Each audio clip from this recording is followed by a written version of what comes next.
Eddy and the Hot Rods, Do Anything You Want to Do, which is a compilation.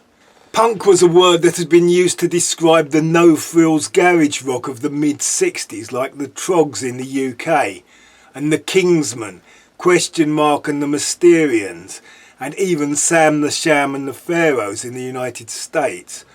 Punk was an insult and a comment on the crudeness of their records, but anyone who presented a leather-jacketed image and challenged the musical establishment might be called punk, like Patti Smith, or even Bruce Springsteen.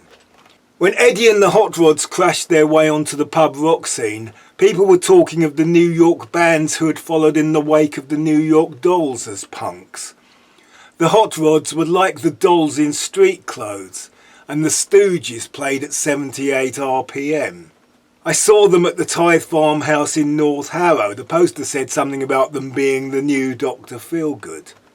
They blew me away. They were so fast. The singer, stripped to the waist, did acrobatics on the tiny stage, and the guitarist stood precariously on his AC-30 and made one hell of a noise. They did an impossibly fast version of Bob Seger's Get Out of Denver and other Chuck Berry type 12 bars, some of which they had written themselves. But they also did cover songs by those 60s acts like Wooly Bully and 96 Tears. And their Gloria was Gloria, glorious. My friends and I saw them often, but still not as often as we would have liked. We went to one of their gigs at the Marquee in Wardour Street. They released a live EP recorded at those gigs. We bought the EP. People were talking about punk as a thing, but it was not yet a fashion. I bought the Eddy and the Hot Rods LP, but it was just okay. Then one day in 1976 I saw The Damned, and they were even faster, and their LP was even more okay. I was sad that the Hot Rods had missed out. They went from being the exciting next generation of rock and roll to being the last of the old guard in a matter of months. They had always been more punk than the Stranglers, but they wore stripy t-shirts and had fairly long hair.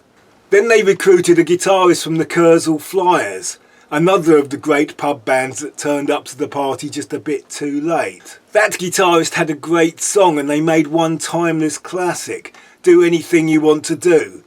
And you will find it on all those punk compilations of the best punk songs, most of which have only one thing in common, that they are not really punk as now come to be defined. Songs like Ever Fallen in Love with Someone, London Calling, and Love Will Tear Us Apart Again. It is music that sells better if presented in ransom note writing and pictures of safety pins on the album cover.